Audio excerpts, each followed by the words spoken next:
The Assembly will hear an address by His Excellency Rimtalba, son Emmanuel Ouedraogo, Prime Minister and Head of Government of Burkina Faso.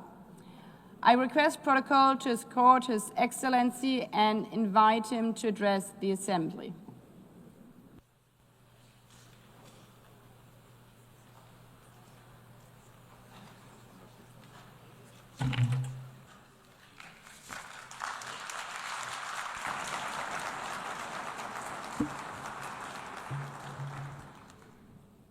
Madame la Présidente, Madam President, Secretary General of the United Nations, Heads of Delegation, distinguished delegates, ladies and gentlemen, it is my great honor and privilege to address you on behalf of President Captain Ibrahim Traoré, President of Burkina Faso, Head of State, during this session, to convey the voice of the dignified, honest people of Burkina Faso. I would therefore like to convey fraternal greetings to you, to all citizens of the world committed to peace and freedom. Madam President, on behalf of Burkina Faso, I would like warmly to congratulate you upon your election to the presidency of this, the 80th session. Your election bears witness to the trust of the international community in your leadership, your ability to listen to other views, and to dialogue. In Burkina Faso, you will find a sincere, constructive, and committed partner. I would also like to express my gratitude to your predecessor, Mr. Philemon Yang. My gratitude for the high quality and rigor of the work he undertook during the previous session. Madam President, distinguished delegates, ladies and gentlemen, Burkina Faso fully aligns itself with the statement delivered on behalf of the Alliance of Sahel States by the Republic of Mali, together with Niger as well. We belong to a community of aspirations in a forum of renaissance and breaking with the past. Secretary General, Burkina Faso would like to pay tribute to the work of the UN system and its partners in this common quest for stability and prosperity. The present meeting, which is being held 80 years after the adoption of the United Nations Charter, is a suitable opportunity for us to take stock candidly of what our organization has achieved. And that is what the topic for this meeting suggests that we do. Better together, 80 years and more for peace, development, and human rights. This is fully relevant in light of our mutual commitment to bring about a world that is more just and to build more effective multilateralism. It is therefore part of this approach that should guide every nation, every sub-regional, regional, and international group. This is the oak anniversary after 80 years that should really lead for us to carry out an introspective assessment of what we have achieved. Rather than being a cause for celebration, this anniversary is in fact akin to looking at an embarrassing fiasco, a collective disappointment, and a structural failure. Because we have to be honest with ourselves, we should humbly recognize that even though globally there have been some achievements, there is rather a negative backdrop as a result of 8 decades of optimism that have been sorely put to the test, 8 decades of disappointment, 8 decades of shattered dreams, 8 decades of failure to meet the moment, in a nutshell. That is unfortunately the bleak picture of a UN that many of our forefathers from 1945, if they were still alive, would have struggled to accept. It is therefore difficult to celebrate given such a mixed backdrop to this anniversary. How can we understand the fact that Africa, the cradle of humanity, and where there are so many conflicts, and which represents more than 1 billion human beings, remains excluded from the Security Council's decision-making bodies? How can we accept the fact that peacekeeping missions, financed to the tunes of billions of dollars, are leaving our countries in the lurch and are leaving behind frustration and suffering rather than tangible results? The causes of this collective failure are well known to all, notably the member states themselves, who, after 8 decades, have, within this General Assembly, devoted their energies to defend noble causes and to propose realistic reforms without being successful in this quest.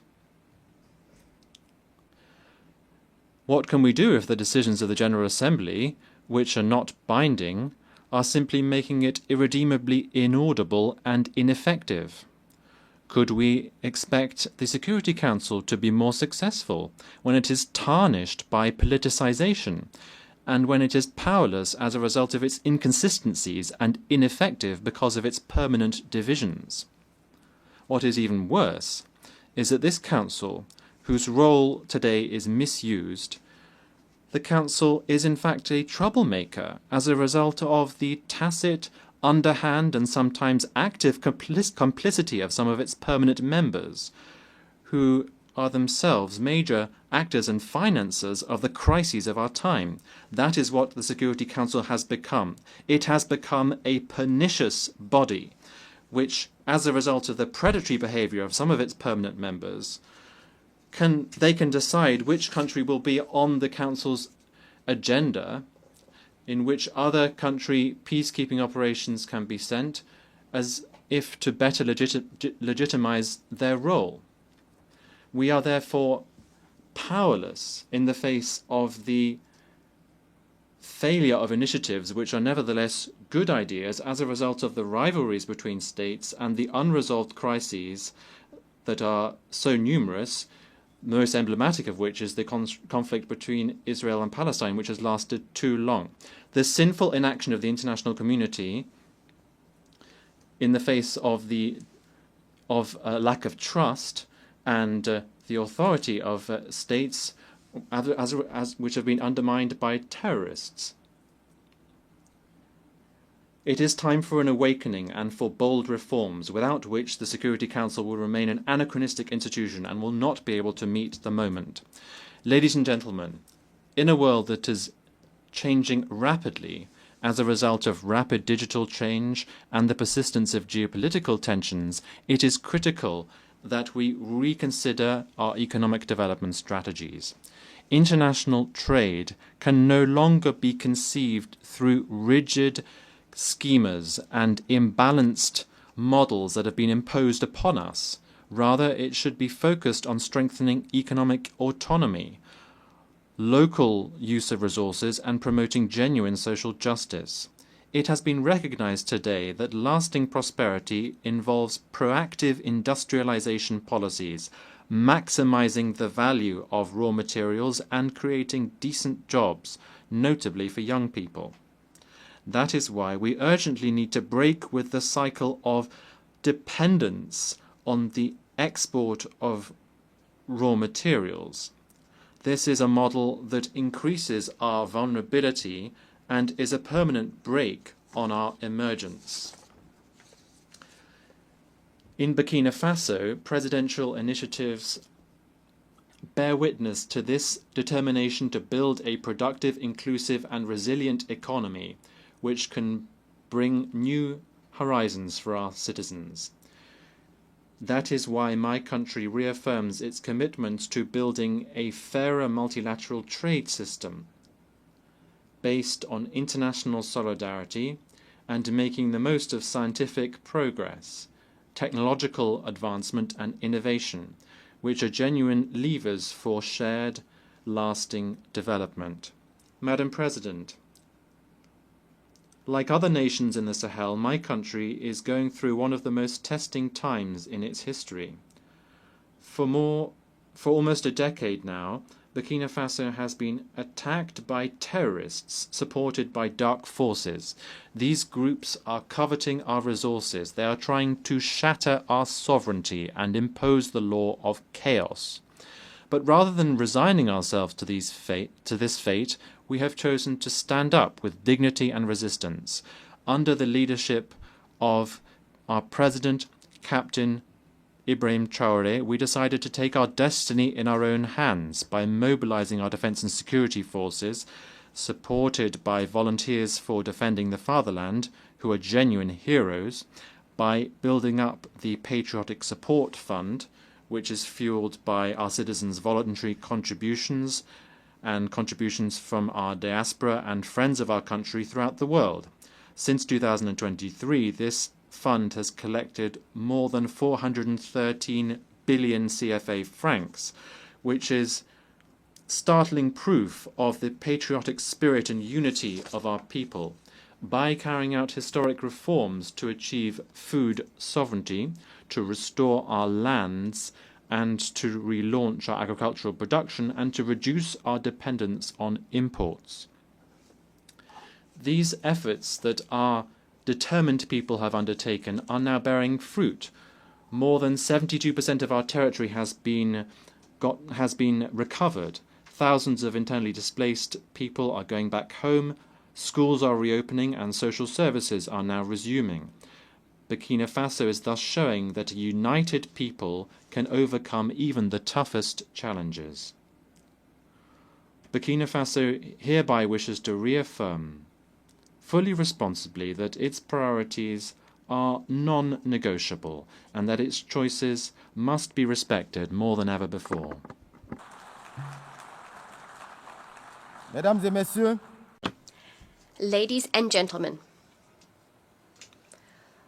our activities are aligned with the virtues of solidarity and unity. We are deeply convinced that a people brought together around a common ideal can achieve great things. The efforts undertaken by our fellow citizens within the country and in the diaspora, as well as their enthusiastic commitment to the momentum we've created, reaffirm that we've made the right choice, and this under the leadership of Comrade President of Burkina Faso, Ibrahim Traoré.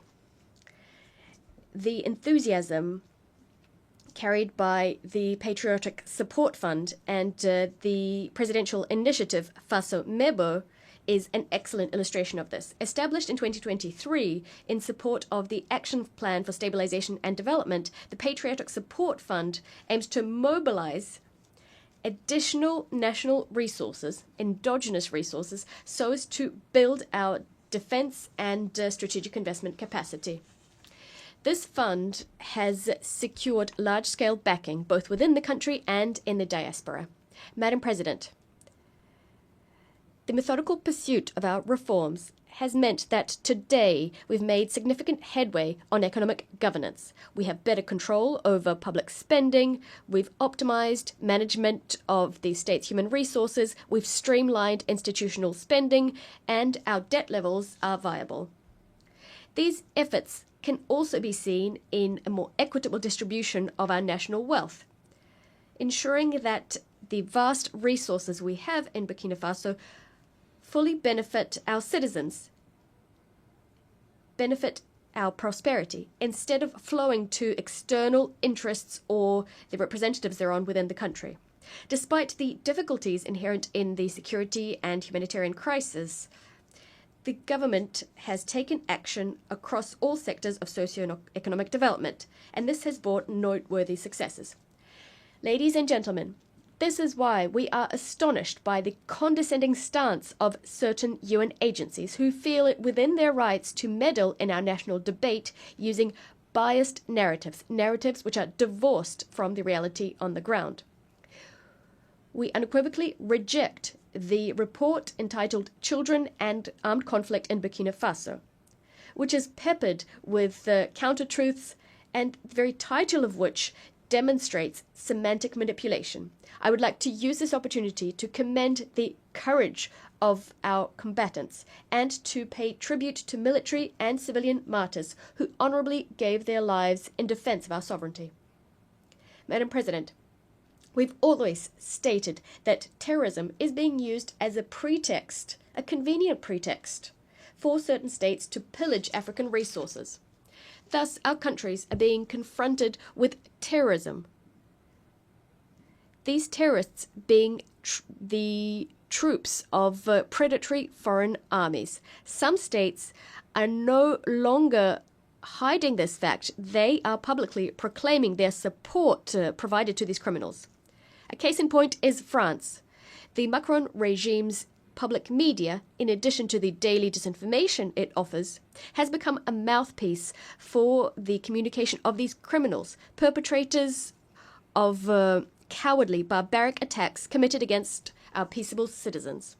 On this note, we'd like to reiterate our call for a response to be given to the request submitted on the 20th of August 2024 by the member states of the Confederation of Sahel States.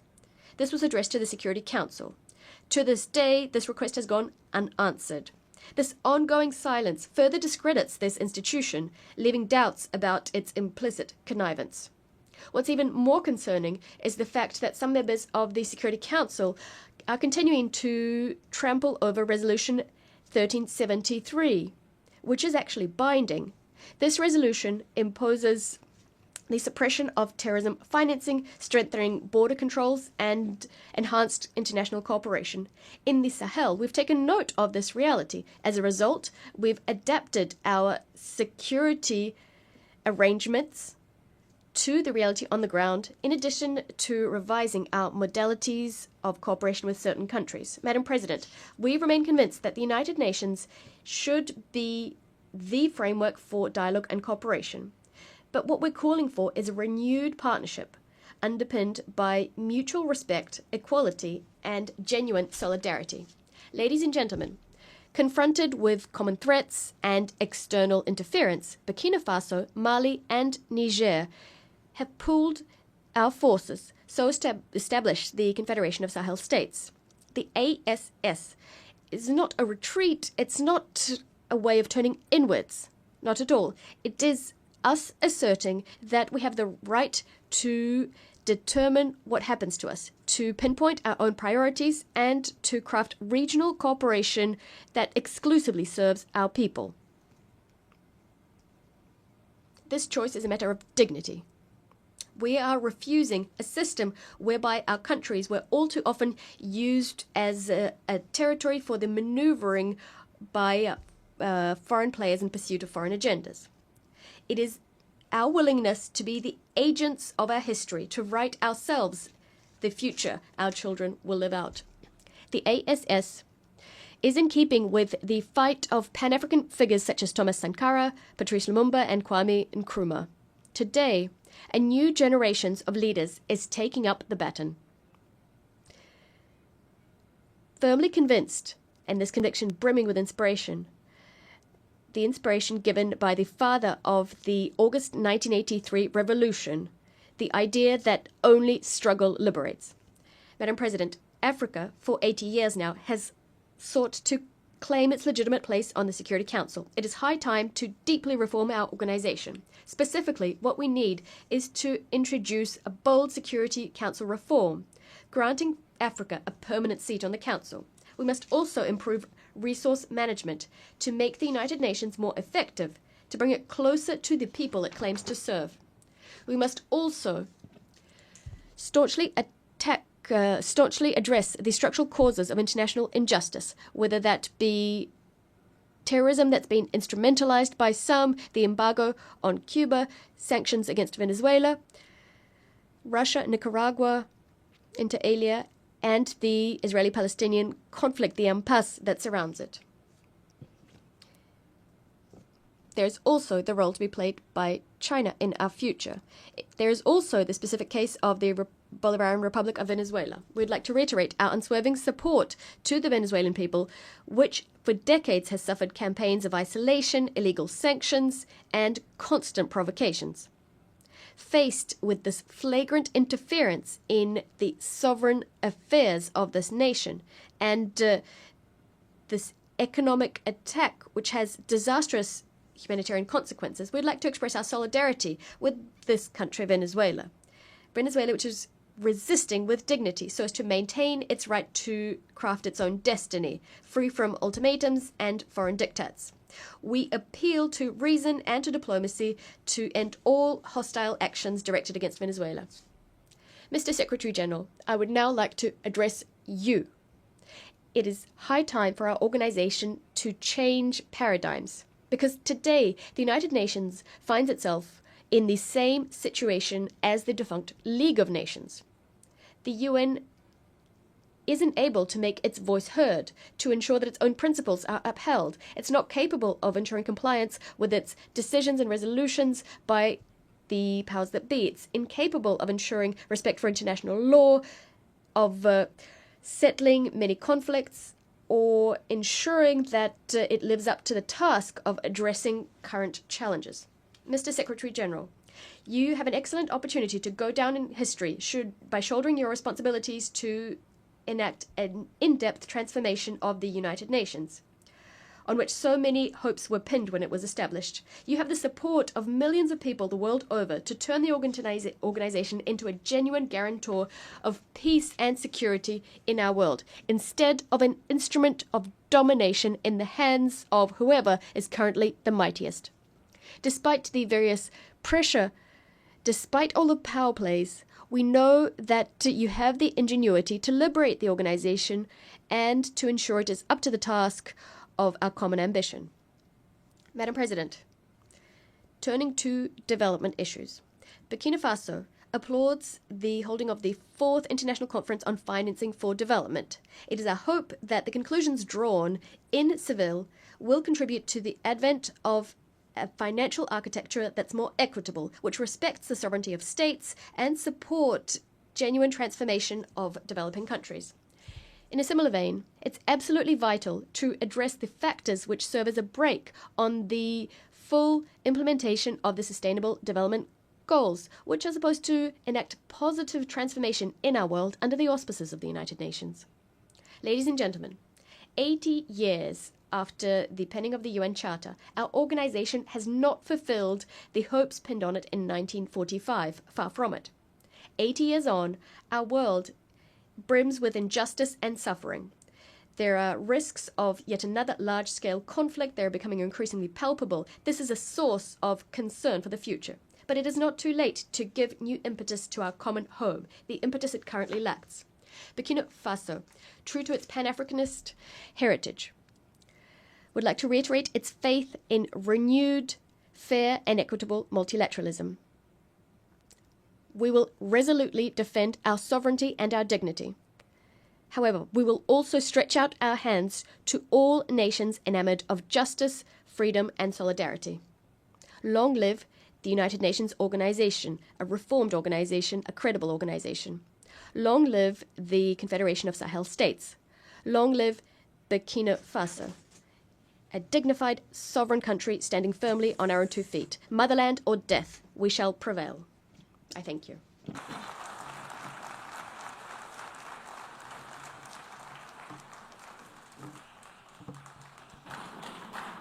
On behalf of the Assembly, I wish to thank the Prime Minister and Head of Government of Burkina Faso.